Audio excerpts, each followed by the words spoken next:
Big news! My wife and I are adopting. Now, how do we make our money work around these big changes?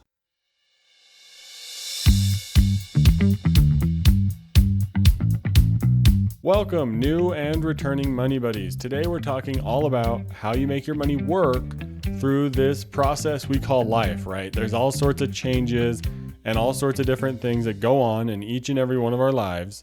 So how do you make your money work? Well, I got a lot of great stuff to share in today's episode. I found a lot of great research that's going to give us some actionable insights to walk away from this episode with. The forecast for today's episode starts off with me telling a story about how my wife and I are adopting and how this has changed everything when it comes to our financial planning. And then today's research segment is going to help us deal with all of these changes, emergency or not, when it comes to our money. Then we'll close out today's episode with another great case study tackling a story about changes because of a sudden marriage. That way you can see how you can plan through life's ups and downs and all those twists and turns that we have to go through.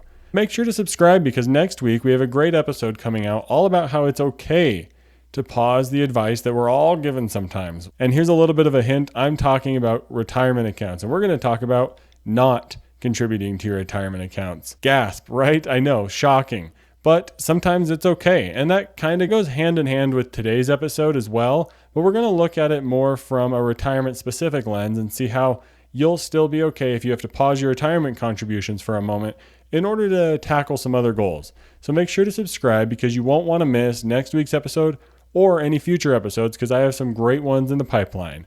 So let's get this show on the road and start off with today's story.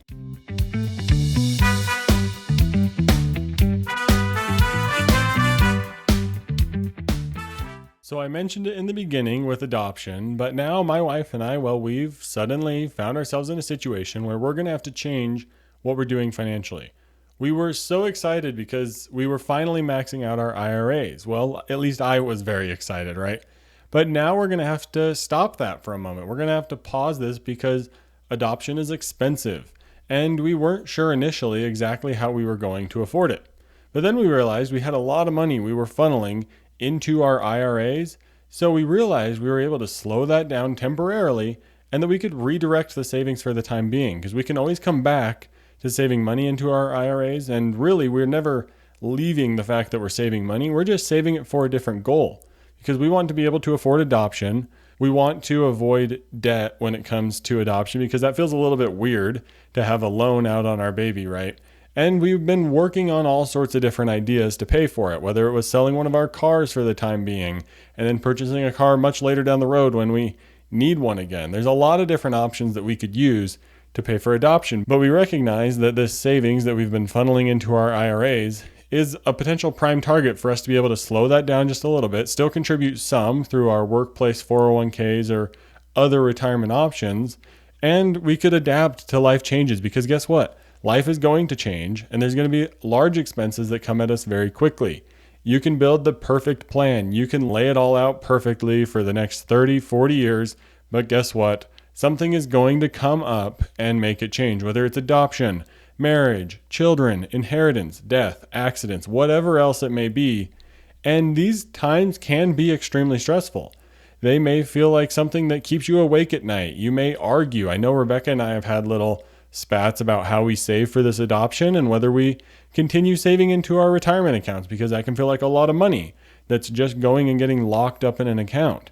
So there can be debates, and Rebecca and I have felt that as well, and I know you're going to feel that as your financial plan changes and as your life changes. Sometimes it can even feel like failure, but it's not. It's okay to be stressed with money. Here's your permission to be like, yes, it's okay that I'm stressed. You can get through it. Something is going to change, but no matter what, you're going to be able to adapt. You're going to be able to adjust your plan. And especially after listening to today's episode, you're going to be completely ready to take whatever life throws at you and adjust your financial plan. Because for Rebecca and I, we realized that this was something we had to do. We wanted to make sure to adopt. So we had to shift some of our thinking. We realized that we couldn't max out our IRAs this year while saving for everything else and save for adoption. And we realized that was okay. We redirected a lot of our other savings to adoption first so that those IRA contributions were the last thing that we touched, but it's all okay. We know that it's not going to be an infinite pause, which you're going to see in today's case study as well. We're still saving money. It's just in a different location. It's not like we're suddenly changing all of our habits to spending our money. We still have those strong savings habits. And so in the end, we were able to make peace with our decision to reduce our IRA contributions for a little bit. And we decided to not let it stress us out because we realized it's going to be okay. We were able to figure out a way to make our plans flex and change because flexibility, that's the crucial piece of all of this. Flexibility is something we're going to talk about a lot in today's research segment, but for us, realizing that flexibility was going to be a key part of this, that's what allowed us to feel confident that we would actually be able to save for this important goal of adoption. Our target is about $30,000 to $40,000, but even some agencies can be $50,000, $60,000, $70,000, $80,000. So what do you do when life throws those sort of changes at you? Well, that's what we're going to talk about today. Because for Rebecca and I, after we worked through this, we're more confident than ever in our ability to manage money in a way that works for us. And that's what's so fun about financial planning, and that's what's so fun that you're going to learn, is that you can manage your money in a way that works for you. It doesn't have to work for Joe Bob down the street or Dave on the radio or whoever you're listening to. It doesn't have to work for their specific planning system. It just has to work for your system. And because of Rebecca and I's early savings, we realized that we'll still be able to retire at a normal age and we still have opportunity for us. Because when you work hard to start early when things may seem normal and there's none of these big changes throwing wrenches in your plans, right? When you're able to start early and get things going in the right direction, it's going to give you a wealth of opportunities later down the road. Because once you get to that point where you realize your worst case scenario is everyone else's normal, nothing really stresses you out about money at that point because you realize you're going to be just fine. And I'm not going to talk about it a whole bunch in today's episode, but kind of something that I'm referencing here is Coast FI. And that's the ability for your investments to be able to grow to a point where you can retire at a specific age. I'm not going to talk about it in a lot of detail in today's episode, but I think it could make a great episode in the future. So if you're also interested in Coast FI and want to learn more about it, leave a comment on YouTube or Spotify, and I'd be happy to dive into it in a future episode. But I hope today's story about how even the financial planner isn't able to plan perfectly for life's changes. So after we finish out the rest of today's episode combined with this story, you're going to know that life is going to change and you're going to know how to handle those changes so that you can adapt your plan, flex your budget, and do all these great things so that you can continue to do good with your money. In today's research segment coming up, we're going to talk about how you can build flexibility into your plan and some of the ways you can consider the changes before they actually happen. But no matter what, our life is going to change. So let's be prepared for it and know how to adjust our plan. But let's get into today's research segment.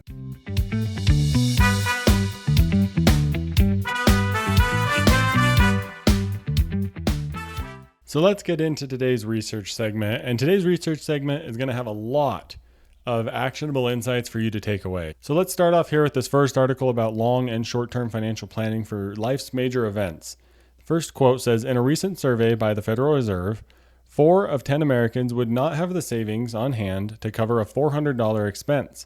That's why one of the most important steps in financial planning is to make savings a priority.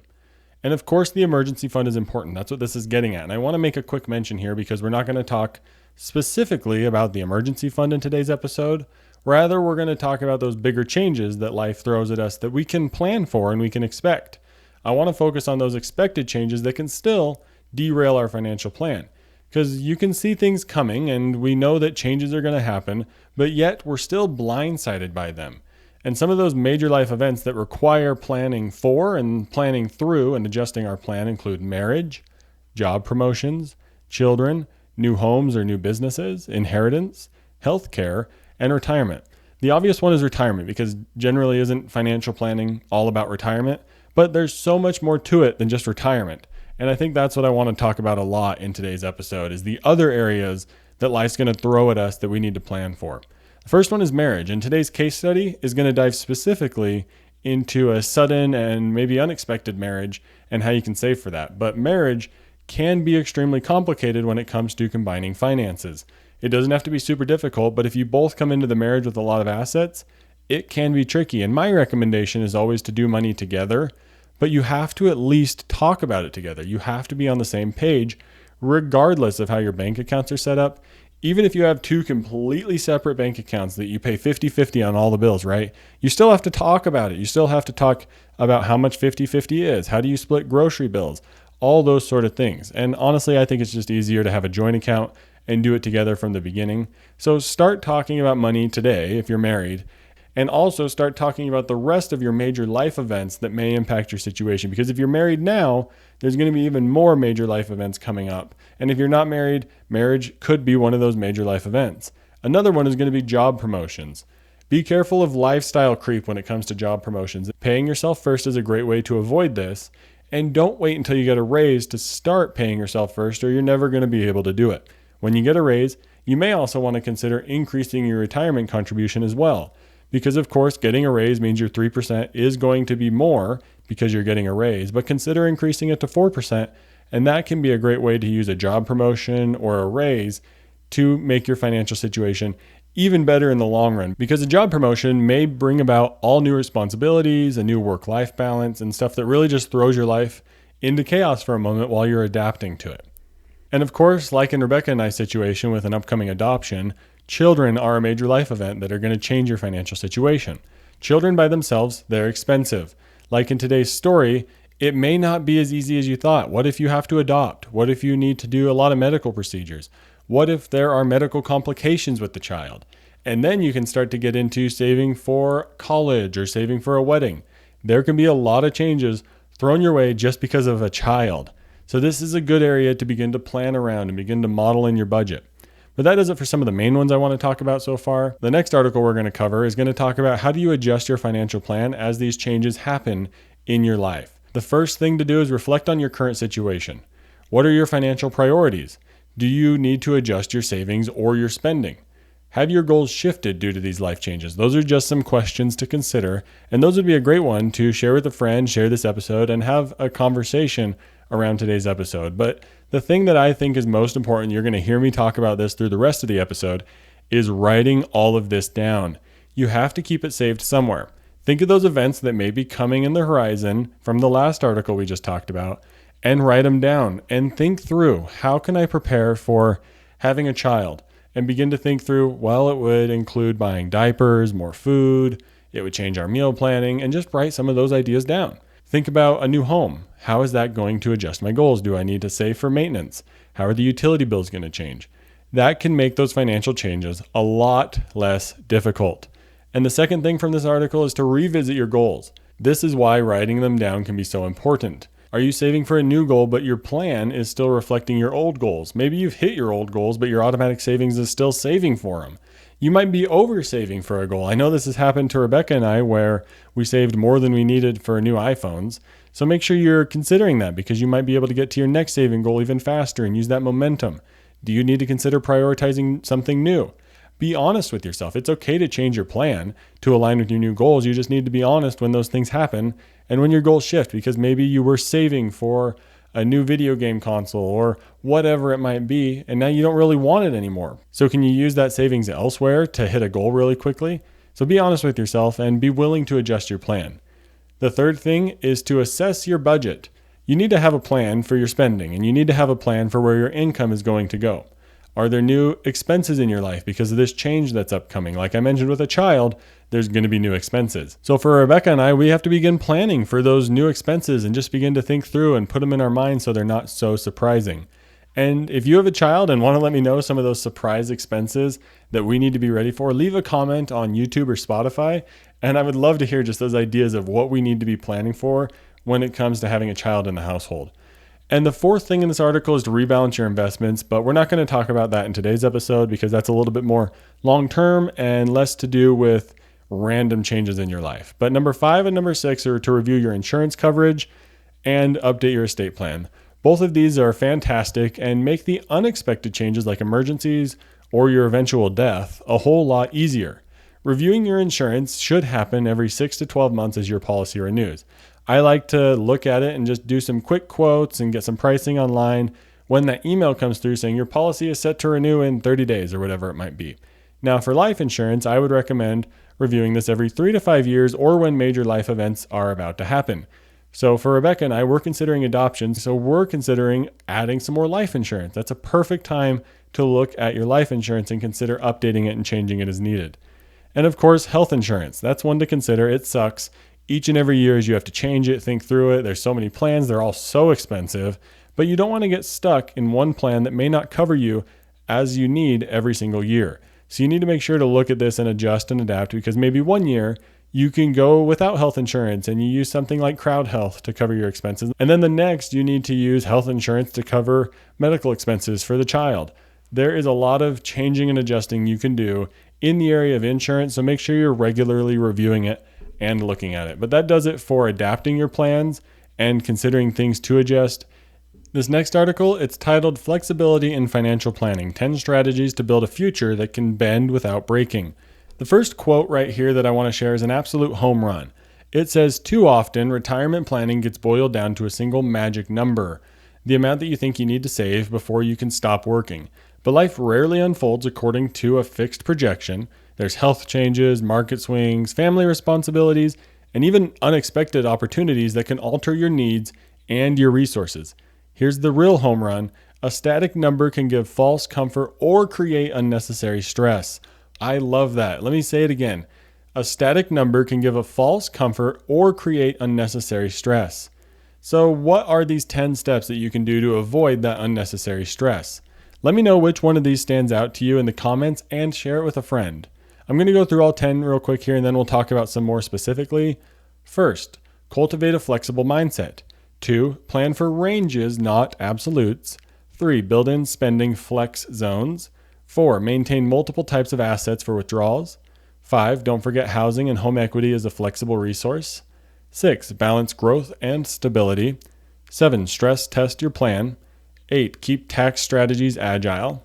9, revisit and revise regularly. And 10, maintain a written living plan.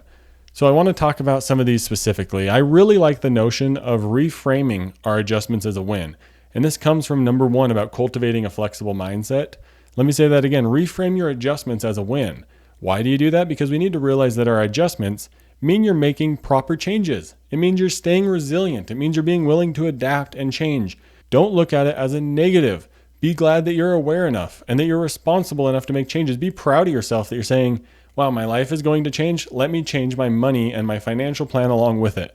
That's so exciting and awesome that you're willing to do that. Flex zones are another great tip from this article. This can give you flexibility within your budget, so you can know what categories can easily be cranked up or cranked down when things need to change, right? This creates a nice ability to adapt and adjust your spending as you need to save more and turn your spending down, or potentially spend more because you're doing okay. It gives you the permission to do either one in that area, because it's important to go both ways. The next thing is to stress test your plan. There's a lot of great software out there to do this, but let me give you a simple way to think through this. Act as if the situation is coming up for the next month and review how it feels. Talk through how your finances will adjust. Budget for it like that. Look up some of those extra expenses that may be coming into your life and figure out how much would next month cost if we suddenly had a baby, or we got married, or my job changed and I had to drive more. And if you're not sure how to stress test a plan on your own, please reach out to me. My email is in the show notes. I would love to sit down with you and walk through some of the ways that your financial plan and your financial situation can adapt and flex with whatever changes you may see coming down the pipeline. But the next thing I want to talk about from this article is to revisit, revise, and write it down. And this is me combining number 9 and 10. Write it all down. Like we talked at first, write down your plan, then revisit it, then adjust it, because your plan doesn't have to stay the same forever. In fact, it won't be able to. If there's one fact about financial planning that's absolutely true, it's that things will change and your financial planning will be wrong and it'll need to adjust. There's no way around it. Whether it's adoption, starting a business, changing jobs, moving, having a child, buying a home, dealing with an emergency, a death, an inheritance, or any other possible thing you can think of, your plan's going to have to adjust. You're going to have to think through all these different situations. I love problem solving, and I think that's what's drawn me to financial planning. Is it's like a puzzle that you're trying to put together. So think about this from the lens of a fun responsibility that we get to enjoy. Think about adjusting as a good thing, because if you're adjusting your financial plan, that means you're preparing for whatever may come your way, and you're going to come out the other side winning with just a wealth of opportunity because you did a little bit of planning ahead of time. But staying committed to your planning and being willing to adapt, that's what's going to help you succeed.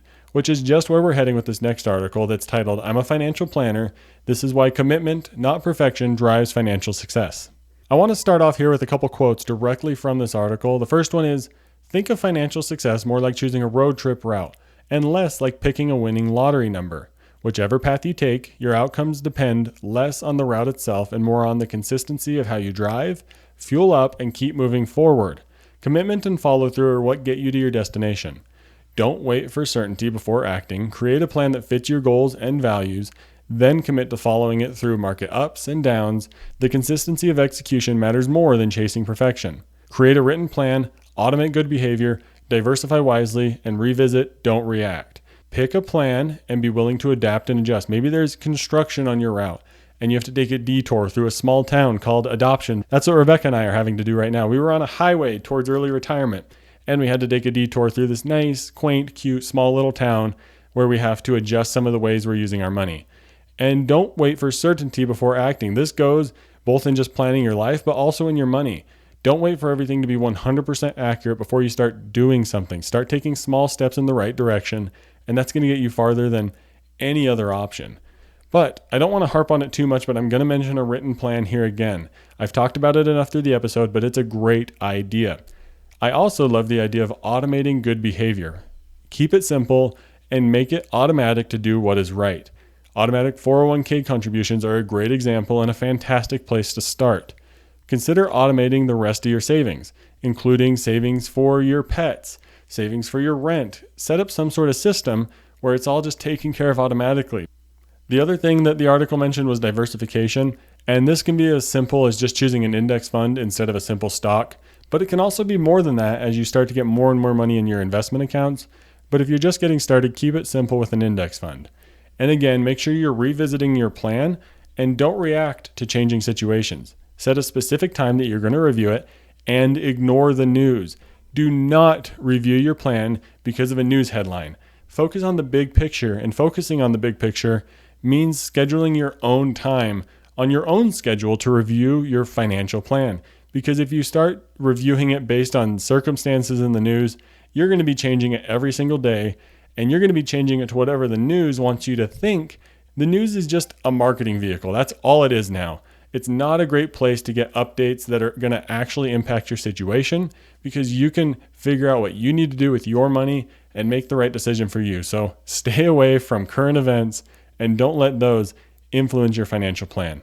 But that's a wrap on today's research segment. I really hope you enjoyed all that we talked about today, and I know you're going to enjoy this upcoming case study. So let's get into it and talk about Maya's wedding planning and how it changed her perfect financial plan.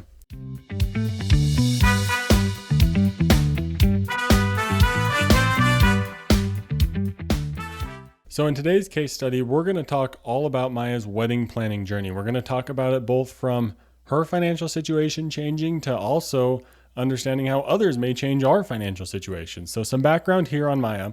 Maya is a 26-year-old. She works as a software implementation specialist in Portland, Oregon. She makes $78,000 a year, and she began diligently following a financial plan for the past 2 years.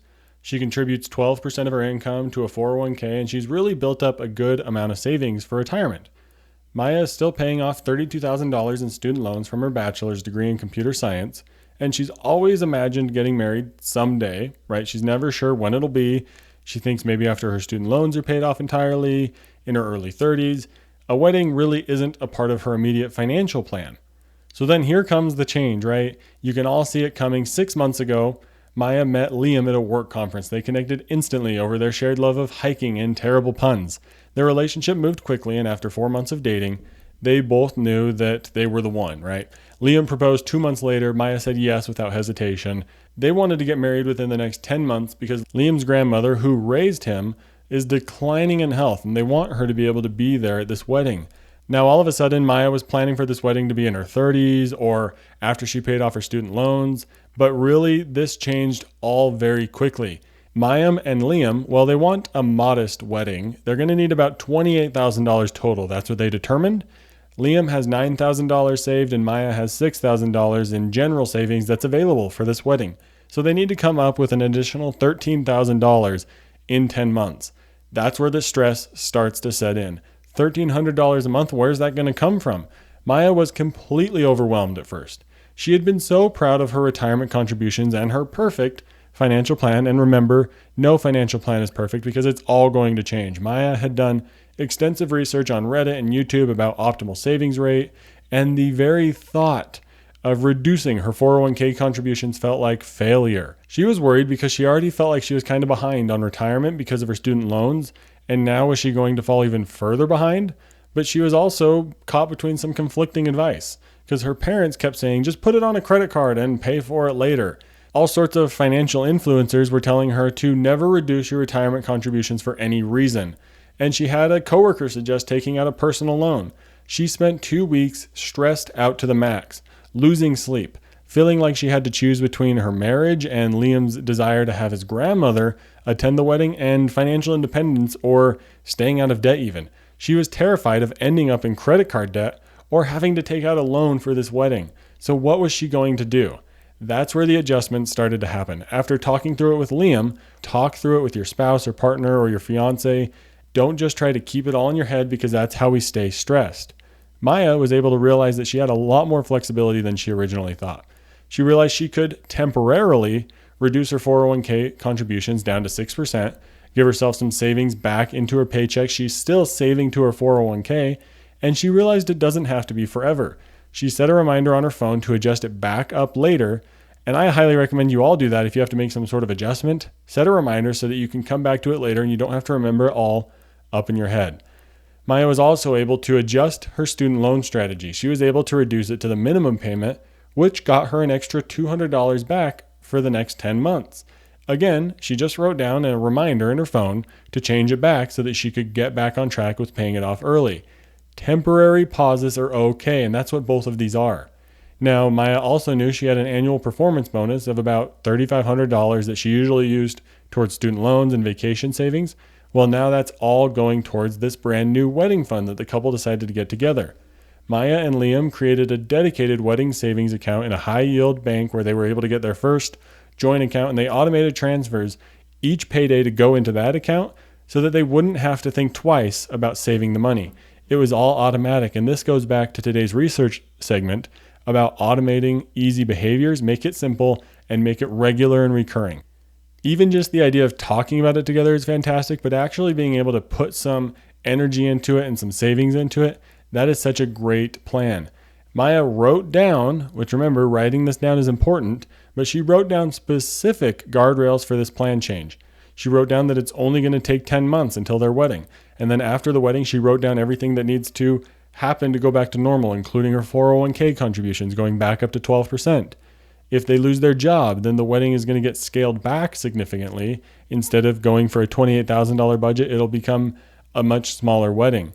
Now, their emergency fund, that's going to stay completely untouched. That's what Maya wanted to do. And they wrote down that there will be absolutely no credit card debt for this wedding, and that the student loan payments are going to continue at that minimum payment, so there's no issues with her credit in that area.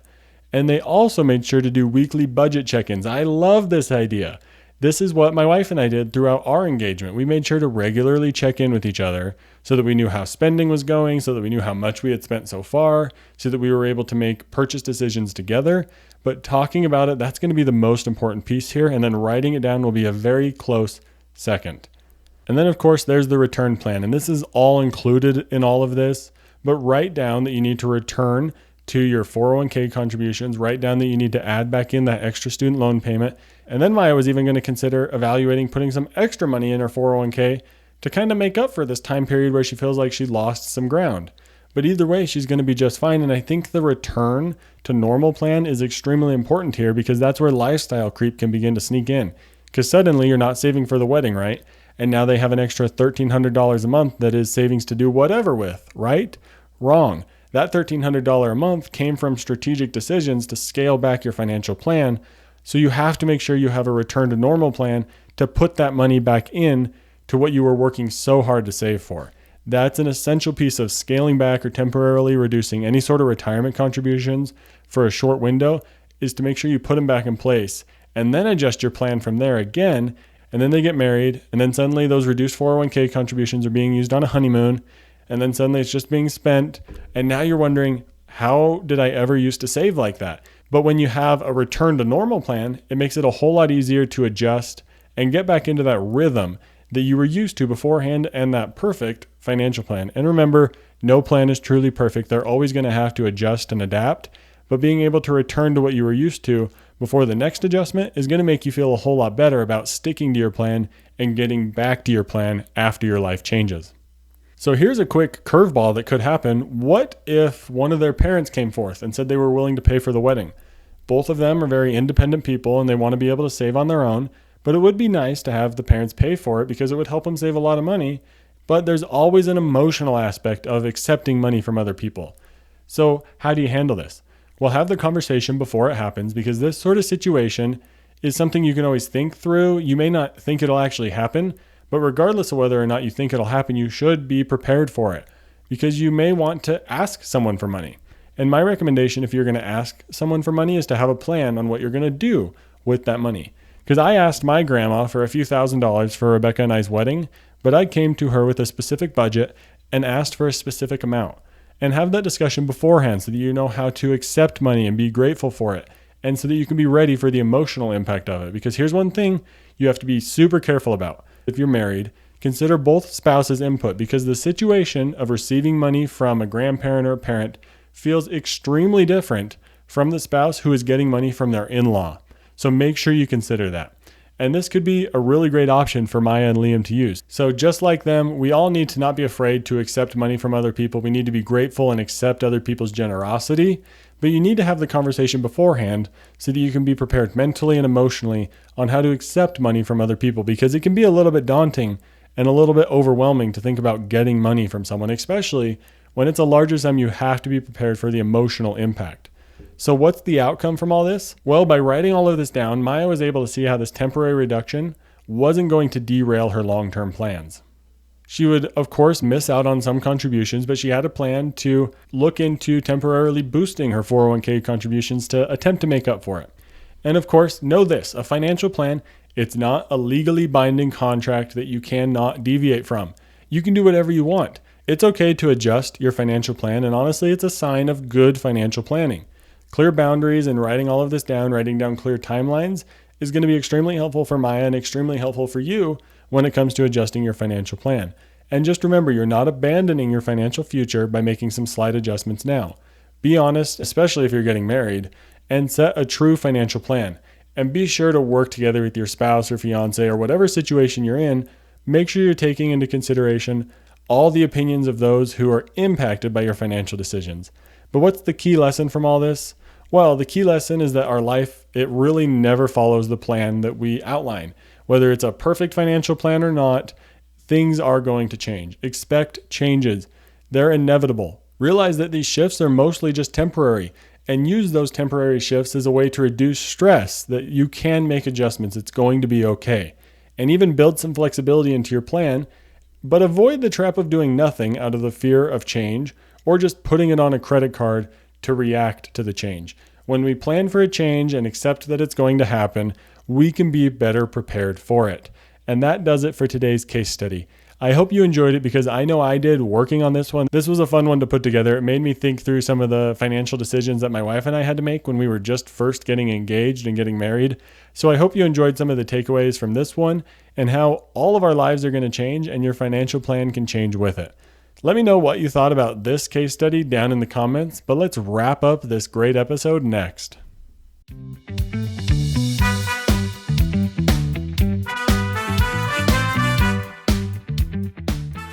Thank you so much for listening to today's episode. Today's primary action item for each and every one of you to do is to open a note or document on your phone and write down 3 upcoming life changes, and then write down a way for each of them about how you can adjust your financial plan when it happens.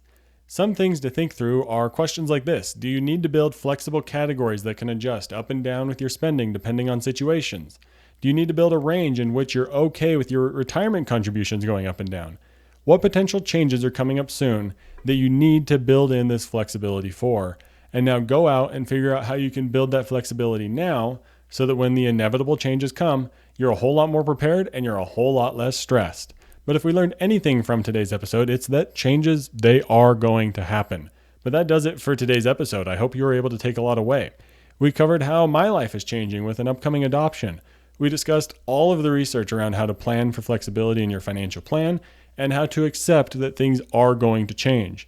And then we rounded out today's episode with Maya's wedding story and how planning for something so sudden may seem a little scary, but with some adjustments, it doesn't have to be that hard. I hope you enjoyed today's episode. Please share this one with a friend and be sure to subscribe for more great financial planning education. Next week, we're talking in more detail about slowing down your retirement contributions. And I hope I was able to make the seemingly complex world of financial planning a whole lot more clear for each of my fellow money buddies. I hope you have a great rest of your week. And hey, quick heads up. This podcast, it's meant to be educational and it's for entertainment purposes. It's not personalized financial advice for your specific situation. So before you go out and make any big money moves, make sure you chat with a qualified financial professional who knows your full financial picture.